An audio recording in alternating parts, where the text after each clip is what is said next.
Welcome to विज्ञान academy. आज का हमारा जो लेक्चर है प्रकाश के पूर्ण आंतरिक परावर्तन से स्टार्ट होगा। आप लोगों से रिक्वेस्ट है प्लीज सेशन को लाइक कर दिया कीजिए, बहुत मेहनत लगती है सारी चीज़ें एक्सप्लेन करने में, क्योंकि एग्ज़ाम का टाइम है, आप लोगों को पढ़ाई करनी है तो मुझे भी करनी है। तो प्लीज़ आप इस तरह कॉपरेट करते हुए चलिए। और दूसरी चीज़, आप लोगों को कुछ भी सुधार लग रहा है कि लेक्चर इस तरीके से लेने चाहिए, इन चीज़ों पर फोकस करना है, तो कमेंट बॉक्स में आप उन अपने सुझाव को शेयर कर सकते हैं। नेक्स्ट क्लास जब भी होंगे बिल्कुल उन सारे बिंदुओं को ध्यान में रखकर आगे वो इम्प्रूवमेंट करके आपको बहुत अच्छा कंटेंट प्रोवाइड किया जाएगा। प्रकाश के पूर्ण आंतरिक परावर्तन को देखें तो क्रांतिक कोण क्या होता है?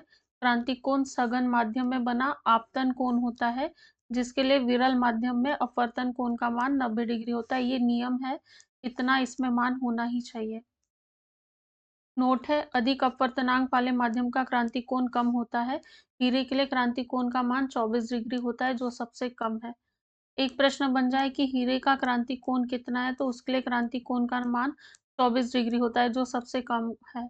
और क्रांतिक कोण के लिए बात की है कि एक माध्यम में जो आपतन कोण है, ठीक है, उसका जो विरल माध्यम में मान कितना होना चाहिए? अपवर्तन कोण 90 डिग्री का होना चाहिए।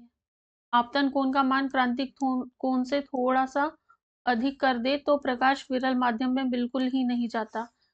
आपतन कोण क्या है? आपतन कोण वह कोण होता है जिस कोण पर कोई किरण आपतित होती है, किसी सतह पर आपतित होती है।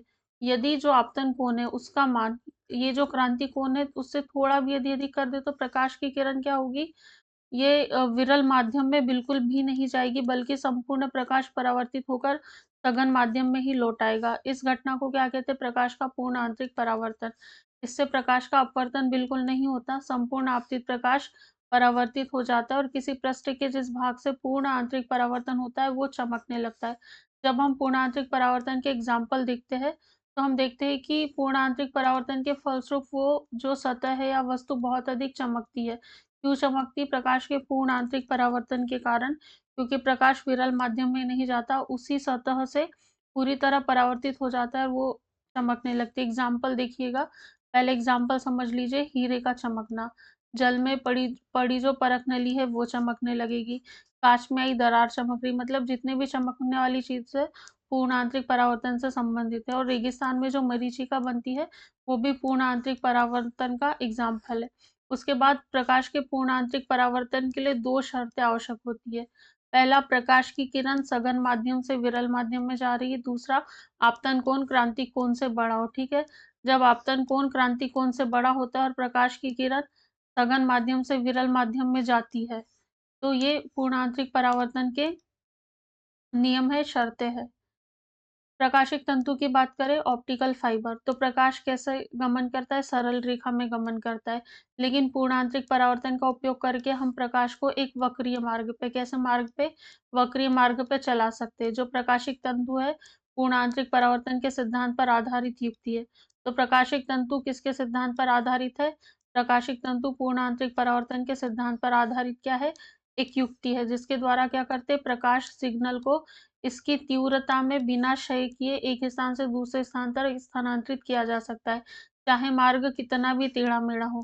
प्रकाशिक तंतुओं में तंतुओं के व्यास की कोटि कितनी होती है? 10 की घात ऋण 4 सेंटीमीटर होती है। इसके चारों तरफ लगे जो पदार्थ है उसका अपवर्तनांक कितना होता है? लगभग 1 से 1.5 होता है। प्रकाशिक तंतु का उपयोग किसमें करते हैं? प्रकाश सिग्नलों के दूरसंचार में। दूसरा, विद्युत सिग्नल को प्रकाश सिग्नल में बदलकर प्रेषित करने में तथा अभिग्रहण करने में। उसके बाद में मनुष्य के शरीर के आंतरिक भागों का परीक्षण करने में, शरीर के अंदर लेजर किरणों को भेजने में प्रकाशिक तंतु का उपयोग करते हैं। नोट दिया हुआ है, ऑप्टिकल फाइबर का जनक एक भारतीय मूल के सिख अमेरिकी भौतिक विज्ञानी नरिंदर सिंह कपानी को माना जाता है। एक बहुत ही सिंपल सा प्रश्न है, वो बोलेंगे ऑप्टिकल फाइबर के जनक कौन है? तो भारतीय मूल के व्यक्ति है। उनका नाम क्या है? उनका नाम है नरिंदर सिंह कपानी। अभी ये अमेरिका में नागरिकता ले ली होगी, भौतिकी विज्ञानी है, इसीलिए बोला है भारतीय मूल के सिख अमेरिकी भौतिकी विज्ञानी, ये नाम है नरिंदर सिंह कपानी। इन्हें जो ऑप्टिकल फाइबर है उसका जनक माना जाता है। लेंस द्वारा अपवर्तन की बात करते हैं। सामान्यतः जो गोलीय पृष्ठ होता है, सॉरी, सामान्यतः दो गोलीय पृष्ठों से घिरे हुए किसी अपवर्तक माध्यम को क्या कहते हैं? लेंस कहते हैं। कितने प्रकार के होते हैं? दो प्रकार के होते हैं। एक उत्तल लेंस होता है जिसे कॉन्वेक्स लेंस कहते हैं, और अवतल लेंस होता है इसे कॉनकेव लेंस कहते हैं। लेंसों से संबंधित कुछ परिभाषिक शब्द है, जैसे ये लेंस है, ठीक है, ये कौन सा लेंस है? उत्तल लेंस है। और ये वाला, ये अवतल लेंस है। इसमें ये जो बीच में ओ है, वो क्या है? इनका प्रकाशिक केंद्र है। F1 F2, तो ये फोकस बिंदु है, जिसमें जो द्वितीय फोकस है F2, इसे मुख्य फोकस कहते हैं। और जो C1 C2 क्या है? लेंस का मुख्य अक्ष। C1 C2 मुख्य अक्ष है, और F1 F2 फोकस बिंदु है, जिसमें जो F2 है उसे मुख्य फोकस कहा जाता है।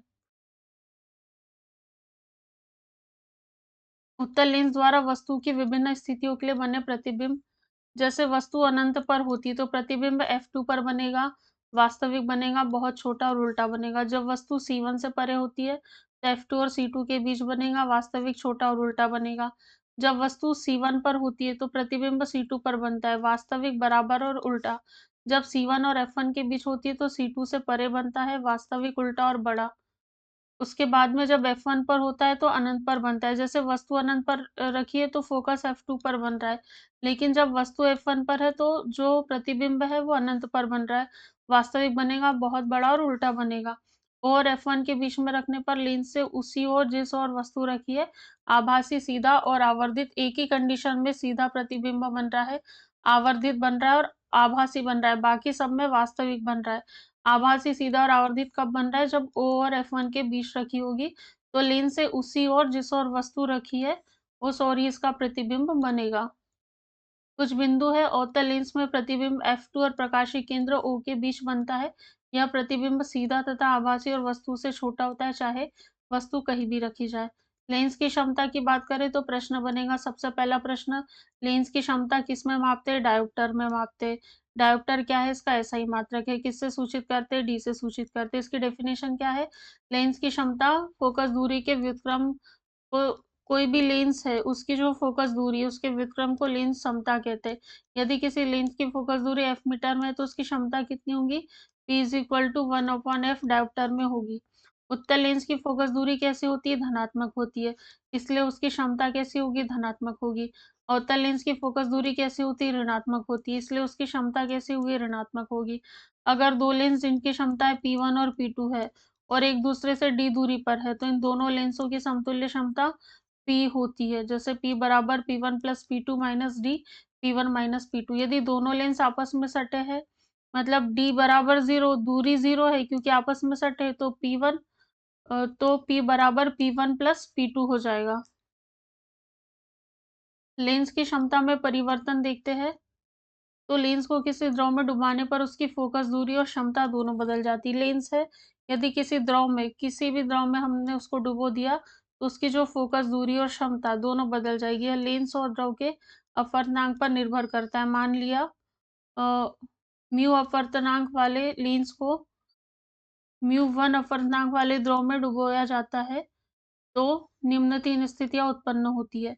ये अलग अलग कंडीशंस है, मुश्किल है कि प्रश्न बनेगा, क्योंकि मेंस तो लिख नहीं रहे कि कॉन्सेप्ट पूछ ले 15 नंबर में, 10 नंबर में, 11 नंबर में पूछ ले, प्रीलिम्स है, ठीक है। तो लेंस की क्षमता आपको डायोप्टर, उसका प्रतीक एस और एसआई मात्रक डायोप्टर, ये याद रखना, और लेंस की फोकस दूरी उसके व्युत्क्रम को डायोप्टर कहते हैं, वो याद रखना। प्रकाश का वर्ण विक्षेपण ये महत्वपूर्ण है। जब क्या होता है, सूर्य का प्रकाश प्रिज्म से होकर गुजरता है, ये प्रिज्म याद रखना, इससे होकर गुजरेगा तो अपवर्तन के पश्चात प्रिज्म के आधार की ओर झुकने के साथ विभिन्न रंगों के प्रकाश में बढ़ जाता है। इस प्रकार से प्राप्त रंगों के समूह को क्या कहते हैं? वर्णक्रम या स्पेक्ट्रम। और श्वेत प्रकाश को अपने अवयव रंगों में विभक्त होने की घटना को क्या कहते हैं? वर्ण विक्षेपण। प्रकाश के वर्ण विक्षेपण की घटना के कारण कोची ने एक मूलानुपाती सूत्र प्राप्त किया जो कोची का समीकरण कहलाता है। यह समीकरण, इस समीकरण से स्पष्ट है कि किसी माध्यम के पदार्थ का अपवर्तनांक आपतित प्रकाश की किरण के तरंग दैर्ध्य पर निर्भर करता है, अर्थात म्यू प्रोपोर्शनल टू 1/λ²।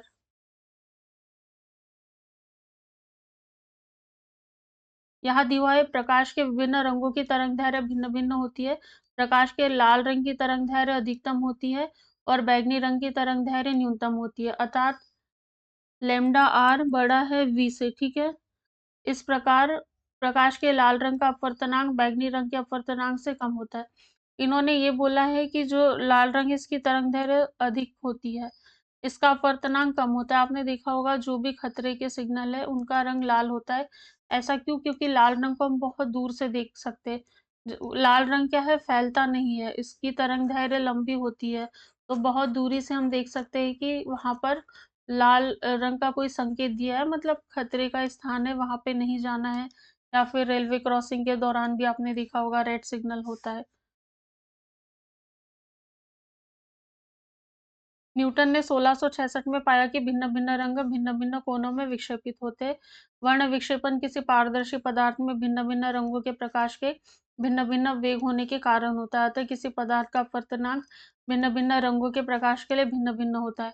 पारदर्शी पदार्थ में जैसे-जैसे प्रकाश के रंगों का अपवर्तनांक बढ़ता जाता है, वैसे-वैसे उस पदार्थ में उसकी चाल कम होती जाती है। जैसे काँच में बैंगनी रंग के प्रकाश का वेग सबसे कम और अपवर्तनांक सबसे अधिक होता है तथा लाल रंग का वेग सबसे अधिक और अपवर्तनांक सबसे कम होता है। इंद्रधनुष की बात करें तो परावर्तन, पूर्णांतरिक परावर्तन और अपवर्तन, इसके द्वारा वर्ण विक्षेपण का सबसे अच्छा उदाहरण इंद्रधनुष है। इंद्रधनुष में 3 घटनाएं घटित हो रही, एक तो परावर्तन हो रहा है, उसके बाद पूर्णांतरिक परावर्तन और अपवर्तन हो रहा है। इंद्रधनुष के भी 2 प्रकार रहेंगे, प्राथमिक इंद्रधनुष और द्वितीयक इंद्रधनुष। दोनों में क्या अंतर है? प्राथमिक इंद्रधनुष जब वर्षा की बूंदों पर आपतित होने वाली सूर्य की किरणों का 2 बार क्या होगा? अपवर्तन, और एक बार परावर्तन होगा तो प्राथमिक इंद्रधनुष बनेगा। प्राथमिक इंद्रधनुष में लाल रंग बाहर की ओर और बैंगनी रंग अंदर की ओर होता है। इससे अंदर वाली बैंगनी किरण आंख पर 40 डिग्री 8 मिनट और बाहर वाली किरण आंख पर 42 डिग्री 8 मिनट का कोण बनाती है। द्वितीयक इंद्रधनुष क्या है? जब वर्षा की बूंदों पर आपतित होने वाली सूर्य की किरण 2 बार अपवर्तन और 2 बार परावर्तन। प्राथमिक और सेकेंडरी दोनों इंद्रधनुष में अंतर आपको पता होना चाहिए। सेकेंडरी जो रेनबो है उसमें 2 बार अपवर्तन होगा, 2 बार परावर्तन, जबकि प्राथमिक इंद्रधनुष में 2 बार अपवर्तन तो होगा लेकिन परावर्तन एक ही बार होगा, ठीक है? इससे बाहर की बैंगनी रंग और अंदर की ओर लाल रंग होता है। बाहर वाली बैंगनी रंग आंख पर 54 डिग्री 52 मिनट का कोण और अंदर वाली लाल किरण 50 डिग्री 8 मिनट का कोण बनाती है। जो द्वितीयक इंद्रधनुष है प्राथमिक इंद्रधनुष की अपेक्षा कुछ धुंधला दिखाई पड़ता है। सिंपल सा एक क्वेश्चन पूछ ले कि प्राथमिक और द्वितीयक इंद्रधनुष में से कौन सा जो इंद्रधनुष है धुंधला दिखाई देता है, तो जो द्वितीयक इंद्रधनुष है वह प्राथमिक इंद्रधनुष की तुलना में धुंधला दिखाई देता है।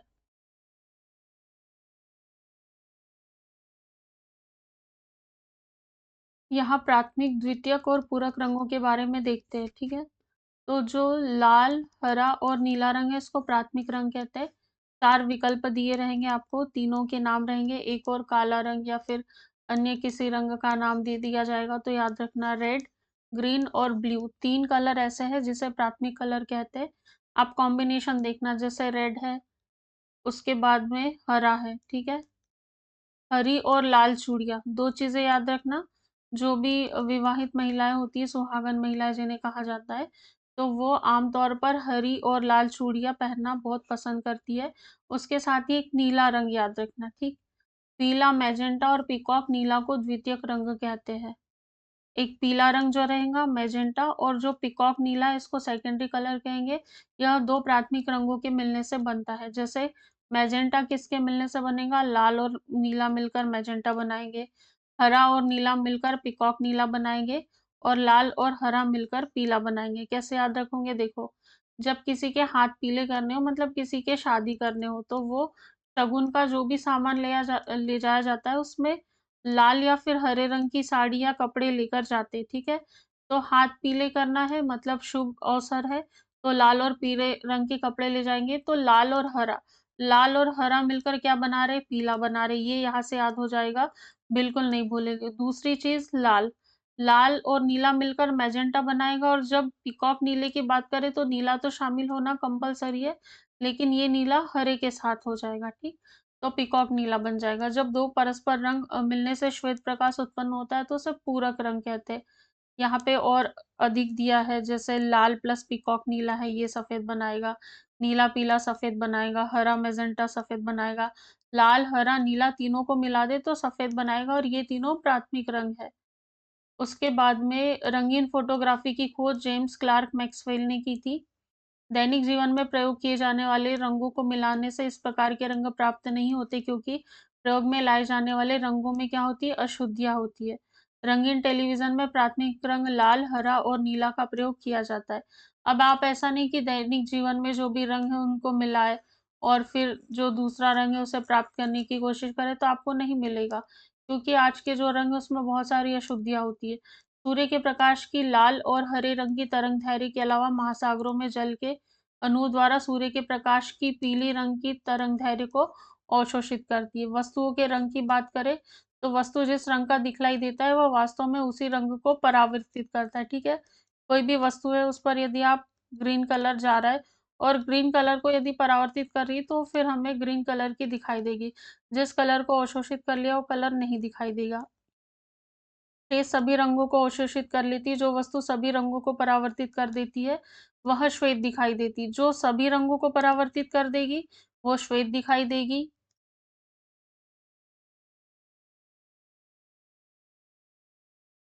ऐसा क्यों? क्योंकि सभी रंगों का जो मिश्रित प्रभाव है सफेद होता है। जो वस्तु सभी रंगों को अवशोषित कर लेती है और किसी भी रंग को परावर्तित नहीं करती, काली दिखाई देती है। इसीलिए जब लाल गुलाब को हरा शीशा के माध्यम से देखा जाता है तो काला दिखाई देता है, क्योंकि उसे परावर्तित करने के लिए लाल रंग नहीं मिलता है।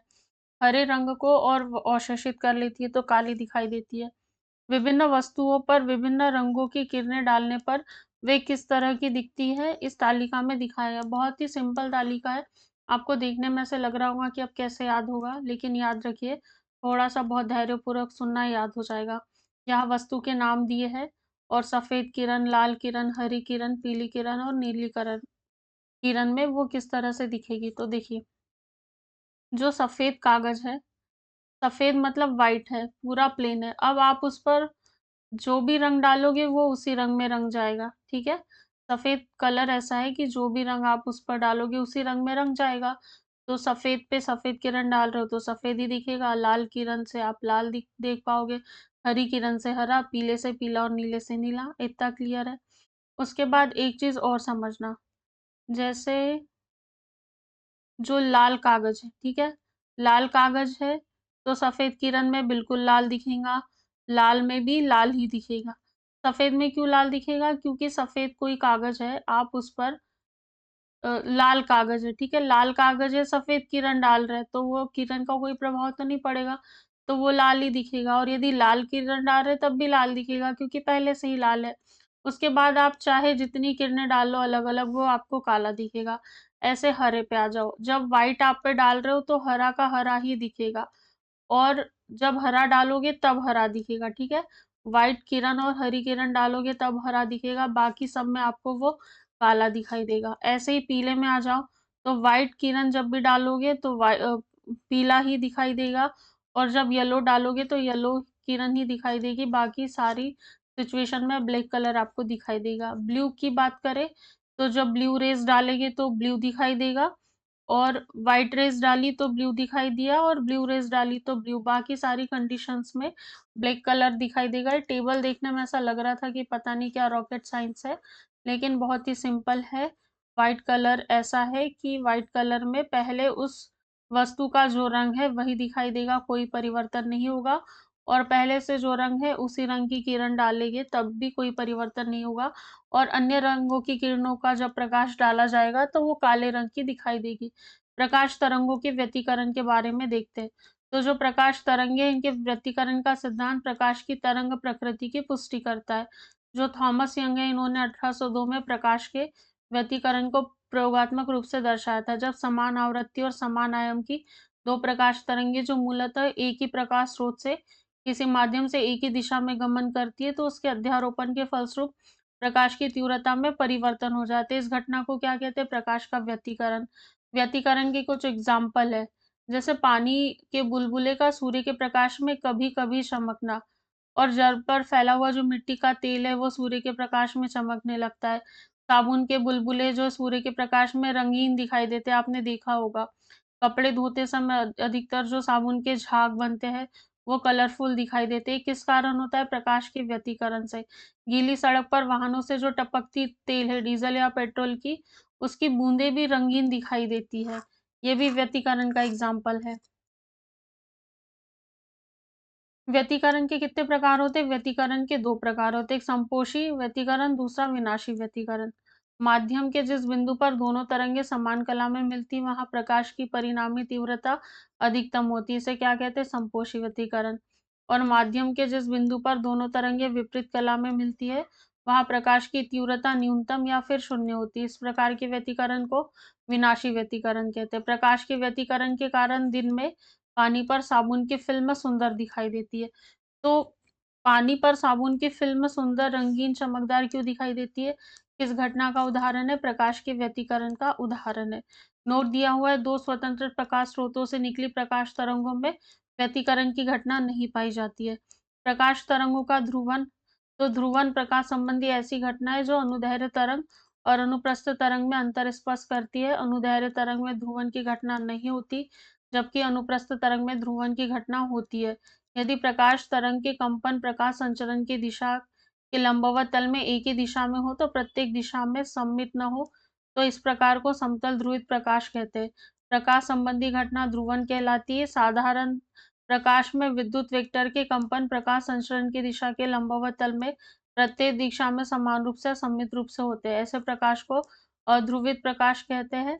प्रकाश स्रोत जैसे विद्युत बल्ब, मोमबत्ती, ट्यूबलाइट आदि से उत्सर्जित प्रकाश अध्रुवित प्रकाश होते हैं। बिल्कुल दैनिक जीवन के एग्जाम्पल है, विद्युत बल्ब है, मोमबत्ती, ट्यूबलाइट, ये जो प्रकाश है अध्रुवित प्रकाश होते हैं। ध्रुवन के एग्जाम्पल की हम बात करें तो होलोग्राम या होलोग्राफी का चमकना, ये ध्रुवन का एग्जाम्पल है। वाहनों में जो पोलेराइड हेडलाइट है, इनका यूज किया जाता है, जिसके कारण चालक को चकाचौंध से बचाया जाता है, ये भी ध्रुवन की घटना पर आधारित है। जो त्रिविमीय चलचित्र 31 ध्रुवन की घटना पर आधारित होते। ध्रुवन की घटना केवल प्रकाश की तरंगों में होती है, क्योंकि प्रकाश कैसी तरंग है? अनुप्रस्थ, जबकि ध्वनि तरंग कैसी है? अनुदैर्ध्य, और प्रकाश अनुप्रस्थ है, जबकि ध्वनि में घटना नहीं होती क्योंकि अनुदैर्ध्य तरंग है। प्रकाश तरंगों का प्रकाशीय प्रभाव केवल विद्युत वेक्टरों, मतलब विद्युत क्षेत्र के कारण होता है। लेजर की बात करते, लेजर क्या है? पहली बात तो इसका फुल फॉर्म आपसे पूछा जा सकता है, तो light amplification by stimulates emission of radiation, इसका संक्षिप्त रूप लेजर कहलाता है, जिसका अर्थ क्या है? विकिरण के प्रेरित उत्सर्जन से प्रकाश परिवर्धन अर्थात प्रकाश तरंगों पर आधारित लेजर एक ऐसी युक्ति है जिसमें विकिरण के प्रेरित उत्सर्जन द्वारा एकवर्णी प्रकाश प्राप्त किया जाता है। लेजर तरंगों की आवृत्ति समान होती है तथा इसके विभिन्न तरंगों की कला भी स्थिर होती है। इसके मूलभूत सिद्धांत की चर्चा 1917 में आइंस्टाइन ने की थी, परंतु वास्तव में लेजर की खोज 1960 में अमेरिका के हेजेस अनुसंधान प्रयोगशाला थियोडोर एच मेमन द्वारा की गई। यह लेजर सक्रिय माध्यम रूप में सिंथेटिक रूबी का प्रयोग किया जाता है। 694.3 nm और तरंग धैर्य के साथ प्रकाश की गहरी लाल किरण उत्सर्जित करते हैं। वर्तमान समय में विभिन्न प्रकार के लेजर विभिन्न प्रकार के धात्विक पदार्थों से निर्मित होने लगे। जो ह्यूमन आई है वो नेक्स्ट लेक्चर में देखेंगे। बहुत अच्छे से पढ़ाई कीजिए। Thank you so much.